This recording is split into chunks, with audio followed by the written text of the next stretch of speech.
Hey, this is Mike Zwick from If Not For God podcast. Our show, Stories of Hopelessness Turned into Hope. Your chosen Truth Network podcast is starting in just seconds. Enjoy it, share it, but most of all, thank you for listening and for choosing the Truth Podcast Network. This is the Truth Network. Coming to you from an entrenched barricade deep in the heart of central North Carolina. Masculine Journey After Hours. A time to go deeper and be more transparent on the topic covered on this week's broadcast. So sit back and join us on this adventure. The Masculine Journey After Hours starts here now.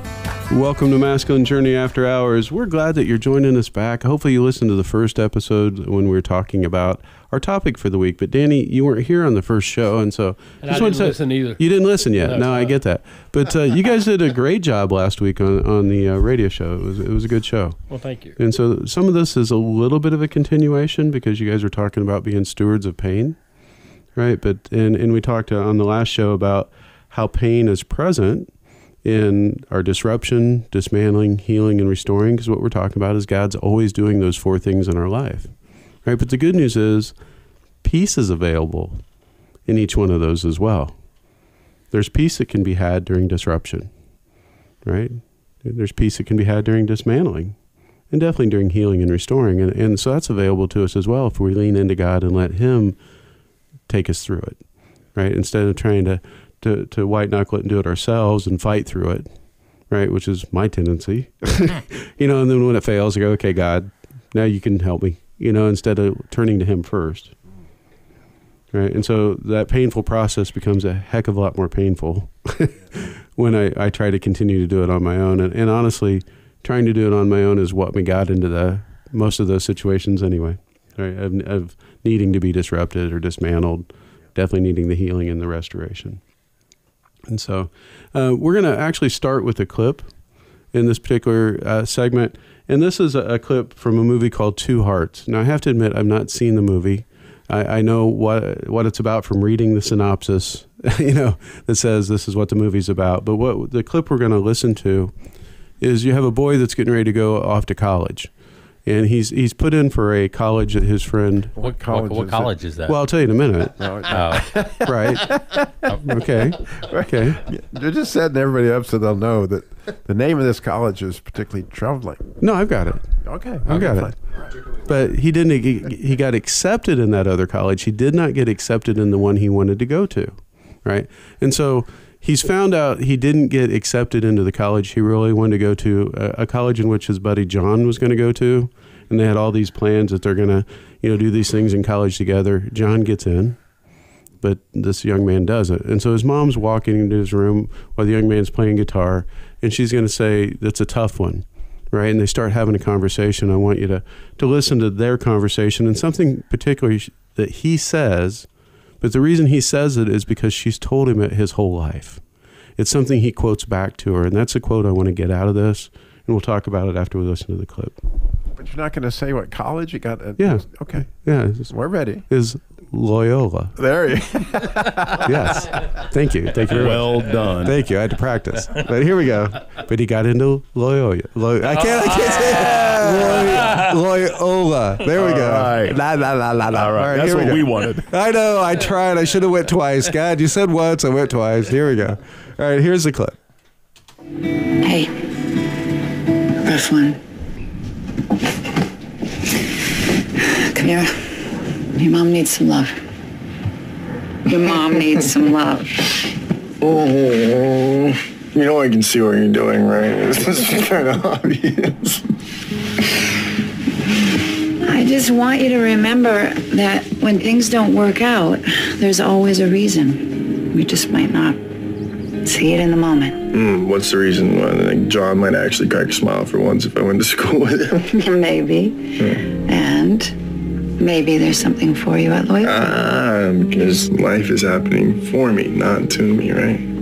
Oh, look at my smart son listening to his mom. Yeah, when you say words, I actually hear them. It's weird. That's very good to know. Now, I want you to call your brother Colin and tell him the good news. Yes, ma'am.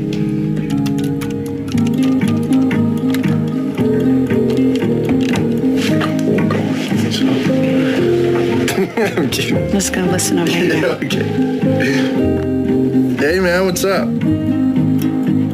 Yeah, no, I'm good. Look, I was just calling to let you know that your better looking, more talented, smarter little brother's coming to Loyola. So get ready. That's how you say it. Loyola. Loyola. There we go. But no. Be intentional. It'd be intentional. But what she had said to him over and over was, life doesn't happen to you. Life happens for you. Right. And she said it enough that he's repeating it back to her. And to me, that was the thing I really loved about that clip. Yeah, it's a mother loving on her son and he's loving back and it's great. And I enjoy that. But it's that concept of, I look at life way too many times like it's happening to me. Instead of having the attitude, okay, why is this happening? Because it's got to be happening for me for some reason. Right. Again, perspective, as we talked about on the last show, is perspective is the deal. It's a difference maker. That's the real deal. When I have the right perspective, when I have God's perspective that he's giving to me going into it, I'm definitely going to see things a lot differently than I am if I've got the world's or I've got my own or whatever other words I'm listening to from well-meaning friends, right? You know, because they're going to miss the point because they're seeing it through their eyes and not through God's. And so we need to have those eyes to see it through. And so I really love the clip from that standpoint. And we've been talking about disruption, dismantling, healing, and restoring. And the one that there's been a lot of them in my life. I could go through job loss. I could go through things. But, you know, for me, I have been married twice. Never intended to be married more than once. And intended to stay married, you know, when I got married. But the second time I married my best friend. We had known each other for years. She and I were really, really close. I mean, we're best friends, and thought, wow, this is obviously going to work. We're best friends, and we were married 23 years, and some of those were very good years, and some of them not as good years. The end was not as good, but there was a disruption. You know, I thought we were going to be married forever. I think she did as well, and it just didn't happen that way, and so there was a disruption. But really, what needed to be dismantled, honestly, in my life, and it's been 9 years now. Is the way I looked at relationships versus my relationship with God. That's honestly what needed dismantled, because I looked to my wife to give me answers that only God can give me. I put her on a pedestal that God should have been on, right? And I was asking her to answer questions she was not capable of answering. She would try, right? And I think she was doing that back to me to some degree as well. But really, we didn't have God in the right place. Right? And if you don't have God in the right place, man, it's not going to work. And so for me, it was really getting the understanding of my validation has to come from him. That is the only lasting source. Every other source is going to wane. It's going to feel good, right, when you get that validation, but it's not lasting. And so you're going to have to keep going back to that source. And so going to that source of God and really helping me understand what codependency was and how it wasn't really very healthy. Codependency sounds healthy, but it's really not, you know, and saying, well, go ahead. What is codependency? Well, I hope I can make this make sense. There's different types of relationships.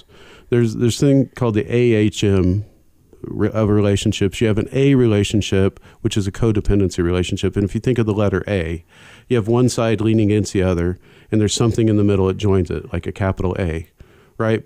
But without one half of that A, the other half falls, right? You need each other pushing against each other to be your codependent to make it work. And there's something that connects you. And often that's the kids or a ministry or something. And when that's gone, you fall apart, right? Because you're codependent. And it's not a healthy long-term relationship. You have what's called an H relationship, which is like the letter H. And you have two independent people joined by something that they have common ground. That's where you see a lot of times where people are married for 40 years and they get divorced when the kids go off to college because they really had nothing in common other than the kids. They had no relationship in there. They just had kids that they shared. And so you have two independent people, but you don't have, it's not a healthy situation as well. And then you have the M method, which is really two A's. You have two people that can function independently, meaning, you know, with God in the right location, but when they're put together, they make something greater.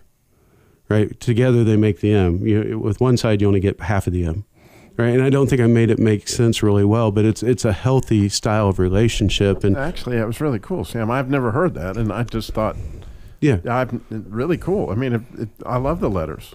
It helps me because what my heart wants and what my heart was made for was an M relationship, right? But from the outside, it looks like the A relationship's the healthiest because I really need that other person. Without them in my life, I can't make it.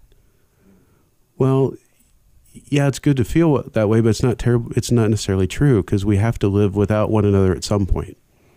Unless you both perish together, right? One of you is going to live without the other, and you're going to have to learn how to do that, right? And so it can happen. Are there lopsided M's? There might be. I don't know. I haven't thought that far. Well, I'm waiting for you to throw in the yud and the vav over here. Yeah. I'm just thinking that, you can see a situation where one person is independent and connected to God, but at the same time leaning on the other person. The other person is completely dependent on that other person. Yeah. And so you got sort of a lopsided M. I don't know. I'm just... Yeah, I'd have to think of another letter. Maybe that's like a lowercase h. Maybe it's an N. Maybe it's an N, yeah. But, it helped me understand really what my heart was calling for. This 9 years has really helped me do that, to say, I want a good, healthy relationship where I want to be with that other person. They want to be with me, and we're something better together. But we could function independently if we had to, right? This isn't my end-all, be-all. My end-all, be-all is God. That's where my end-all, be-all's got to be. But God's given me this other person to enjoy my life with, that makes me better when I'm with them because we're together. And that's really what my heart desires. And I think that for me, it was helping understand really what my heart needs to function well, and I find that, it's been good for me. And then the healing and the restoration of really deepening my relationship with God, right? Because when I haven't had a spouse in my life for the last 9 years, and I've been a single parent for those times and having to do things on my own, and I've talked very openly in here, most of my prayers anymore is, God, I don't know how to fill in the blank. I need you to father me. That's exactly what my prayers are, right? I don't know how to be a single parent to a kid that's experiencing this. I don't know how to be this. And it's caused me to be in a healing and a restorative relationship with the Father. Right now, I want to take that in when I get married again, to take it into my marriage, right? And never get that lopsided again, but have it to be more full, right? And it's been healthy. Yeah, there's a lot to unpack in what you just said, because we said a lot there. But like just starting with marriage, you got two people that if my goal is to get my spouse into a better relationship with God, and hers is to get me in a better relationship with God, we're going to be in a better relationship with each other. Right. That's where you're, I'd say, singly dependent upon God. And then back to like you're talking about validation, affirmation. When we affirm and validate something, you're basically giving it more than what was there before. You're trying to add value to it. And when you're doing that, if it's truth, like God, Jesus Christ is the way, the truth, and the life. If you're into truth and you're focused on truth and you're doing those things, you're bringing even more and more out of that truth. Deeper nuggets, you're going deeper with that. If you're doing that with lies, that's what you're doing with the lies. You're making it even worse. Right. You're saying, no, yeah, I know you lied, but you're affirming those things. And when we go off and we live a life of lies and we're affirming that in people's lives, it's not helpful. It's not healing. It's not restorative at all. You're not going to get any redemption in those. And all it's going to do is dismantle even more. Mm-hmm. And it's like completely the wrong direction. The only way you can even attempt to get back to there is in truth. Right. To be honest, and Robbie, I know you were around me when this was going on, and a lot of you guys have come in the picture after that. But, I mean, there was a season that, I was angry. I was frustrated with situations. Was mad at God during that time because I just wasn't seeing it for what was really going on. And it's only through time and through healing and through restoration and walking through some painful stuff, right? I mean, it involved counseling. It involved lots of different things, to get there. And I'm still not fully there, but I'm much more fully than I've ever been, right? And that's what I hope for, is I'm going to continue to move in that direction. That, it's just for for me, it was a time that I really needed God to disrupt. As much as I would say I didn't want that to happen, and I don't really like that it happened, I hate that I let myself get into a place where his only option was to disrupt everything. Which is a perfect time for you to play what you got on your phone. Right. You know, it's kind of exactly what he did to me too, in his own way. There just comes a time where, you know, this got to happen. I'm going to play this clip. I wish I could give credit to the person, but I can't find their name. But he's talking about a shepherd that has a sheep that keeps running away and having the right perspective. And so I'm going to go ahead and play it, and then we'll talk about it. And he had a bunch of sheep, and one little sheep, we'll call him Georgie, has ADHD, also dyslexic. He likes to wander off, and then Georgie just runs off. And the shepherd's like, hey, he grabs him, and he puts him back with other sheep. And he notices again, now George is on top of that hill. Oh my God. And he goes and grabs Georgie, puts him back. The third time he runs away, he breaks all of Georgie's legs. Whoa, breaks his legs. Wait a second. This is the shepherd. I thought he was supposed to love the sheep. So now he's hanging this four-legged broken sheep around his neck, and he's washing him, and he's taking care of him, and he's feeding him, and he's keeping him in his eyesight. And when he's finally bandaged up and he's ready to go running around, the sheep learn through this process that I'm better with him around me than far away. Now, some people would be like, that's so aggressive. Why would you break its legs? Because from the perspective of the sheep, it's horrible. But the shepherd is taller and sees past the hill where there's very hungry wolves ready to devour that sheep. So would you not rather have your sheep have broken legs or be devoured? Sometimes God needs to break a man to show him you need to stick with me. There's wolves out there that will tear you to pieces without a blink of an eye, and you're running away from your sword. Wow, I like that. It's a shepherd. Yeah. I will try to look that up and get the credit posted on Facebook and on YouTube on who did that. But it was a very game changer for me. I listened to that clip about a week or two ago. And initially I heard it and I'm like, yeah, I'm going to shut this off as soon as it came on, because what shepherd's going to break a sheep's legs? You know, they're obviously just going to say something horrible about God, right? And I'm judging the people by the way it starts, and then it keeps playing and realizing I wish the music wasn't playing at the end. It made it harder to hear. But he says sometimes God has to break a man to help him understand that he's better off with him, you know, next to the source, because there's wolves out there that are going to devour him if he gets away from God. Yep. Context. It means so much, specifically when we're studying about God and the Bible and the stories of God, right? Mm-hmm. What is he doing in the midst of things? Like we talked before. Yeah, there's pain all the time. There's suffering, there's all kinds of other things, but in the midst of all that, there's always opportunity, as long as you're in fellowship with God, for both joy and peace and contentment. You can have many things that sound like they're contradictory, but in Christ, no. You can have all the joy in the midst of pain and suffering that you're going through. And I think we always, we still always struggle with knowledge versus life. Mm-hmm. You know, we want to push into knowledge instead of just heart. Yep. Head versus heart. And so, we want to try to understand God when we're clearly told that his ways are not our ways. Yeah. Right? But we try to make them our ways. And I know that's just being human, and I get that. But it's also, honestly, a distrust in the Father's heart. Amen.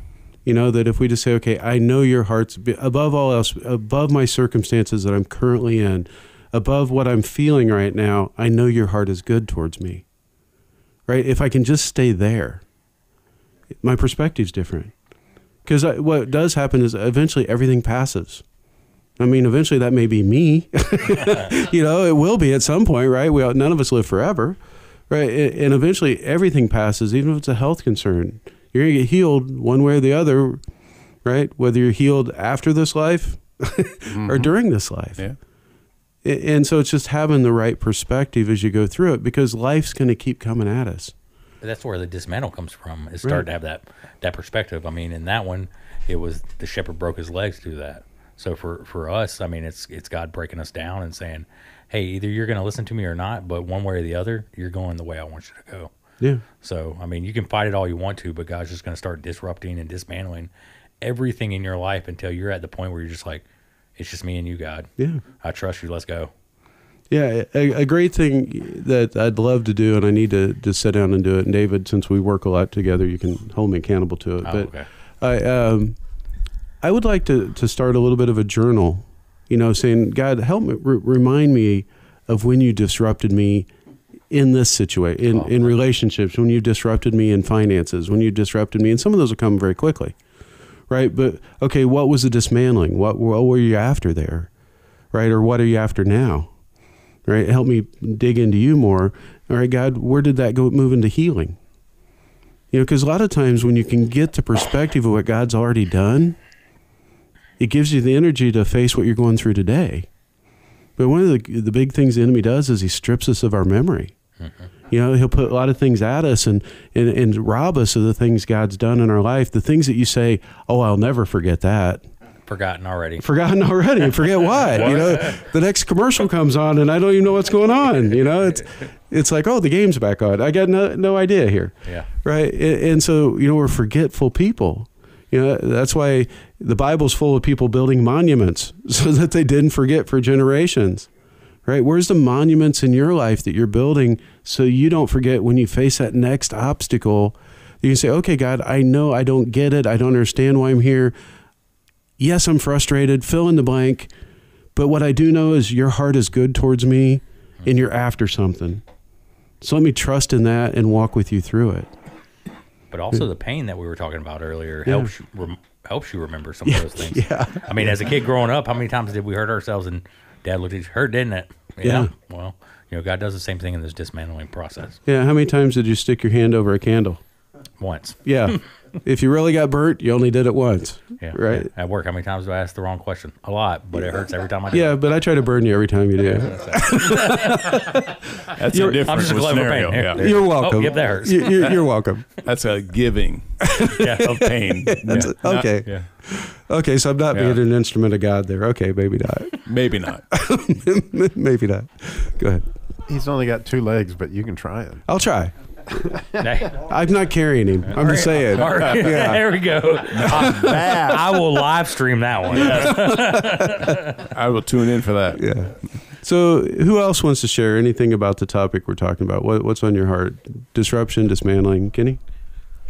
Well, I love that clip because the sheep had no idea it was in a predator's land or close to it. Right. Until we see in Christ, that's where we're protected. And Satan's always trying to pull us out of that, like you say. And sometimes he has to disrupt that false vision that Satan puts in our life. Like you talked about, the marriage or whatever, we put in these things that God meant to enrich our life. Sometimes we think that is our life. Instead, our life is in Christ. Right. And instead of seeing these things as blessings, we can see them as a fulfillment. Yeah. Yeah, and you get all this story. That's what that little sheep is, having a good time, wandering and exploring, and didn't realize, wait a minute, there's dangers around the corner, especially outside the shepherd's view. And we all should be thankful. That's one of the tough verses in James that talks about count it all joy when you enter into these things. I mean, God loves you enough to work on you. Works, a true father is going to spank you, and that discipline is never pleasant for the moment. No, but that righteousness that comes out, like you're talking about the end game. We got to keep looking at what the end game is, what our Father's doing in our lives and our hearts. Yeah, and for all of us in here are fathers. Yes. Right. Yes. How much does it break your heart when you had to discipline your child? Yes. Right. But you also had the perspective of knowing I'm doing it for their good. Yeah. Well, my father used to say, this hurts me more than it hurts you. Yeah. It didn't seem like it at the time, but. Yeah, it never felt like it. Yeah. I'm the one with welts. I'm not sure. not sure how that works. Oh. Danny, do you have something? Yeah, when life is disrupted, it's like the quote I've been quoting quite a bit lately with Mike Tyson says everybody has a fight plan until you get punched in the face. Right. And one of the things I think that maybe God gave it to me this weekend was that the battle becomes dismantling the lies and because the world has gone chaos, whatever's happened, relationship, financial stuff, and the battle becomes battling your way back to God's plan for your life. Because we by nature are methodical people. Mm-hmm. And, we sit in Bible studies, we sit in different stuff at work, sports or whatever, got a game plan. But the battle becomes getting back to the game plan. We watched it some in the Super Bowl that, San Francisco had a great running game, but they got away from it because they were dismantled. Right. If you get back to the game plan, and that's kind of what I think the punishment is, getting back to the game plan sometimes, because you know the truth, and there's milestones in your life, and those things, but you said it well. Your memory's wiped all of a sudden, and you forget what God has done in the past. Right. You forget the gifts that He's given you. You forget all that stuff, and all of a sudden, if you can just battle your way back and go, wait a minute, God, I know you're going to get me through this. So yeah. That makes sense. It does. It does. As you were talking, it makes me wonder, why is it that God can tell me something 20 times and the enemy attacks it once and I stagger? I stumble a little bit, uncertain. Why would I listen to his voice so much more than the Father when I know both their hearts? Well, if you look at when Joshua took over from Moses, how many times did God tell him in just a short period of time? It seemed like, be strong and courageous. I'm with you. Be strong and courageous. Because maybe he wasn't getting it. I don't know. So. Any final thoughts, anyone, before we... I just thinking here how many times my wife and I would be fighting, and we're always fighting about things that are so small. The bigger pictures and the stuff that's really important was really not that bad. But we were fighting over something stupid and small, and just how much that just disrupts, dismantles, and unfortunately, led to a big disruption. But it's one of those things where if you're not looking for it, it'll sneak up on you and it'll really get you easy. Yeah. So some definite takeaways. God is always up to something in your life. He's not passive, right? He's always engaged, whether you can see it or have eyes to see it. And his heart is always good towards you. Even when you're going through some painful stuff, his heart is good. We'll talk with you next week. This is the Truth Network.